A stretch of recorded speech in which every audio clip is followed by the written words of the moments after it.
Term number 1 will only have 1 cube.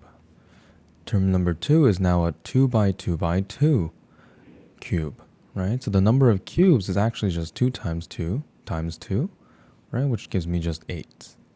Term number 3, right, is going to be 3 by 3 by 3.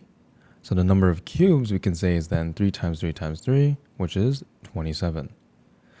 Okay, so now if we go up to the 6th term, right, so all the way to the 6th term, we want to figure out how many cubes there are, right? Notice that for the first term, we get term value of 1. That's the same thing as 1 cubed.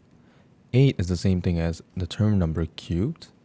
27 is the same thing as the term number cubed, right? So for the 6th figure, we need 6 cube amount of cubes here. Okay, so what does 6 cube give me? Right, it becomes 216. So what this means is that Matthew is correct and Suki is wrong.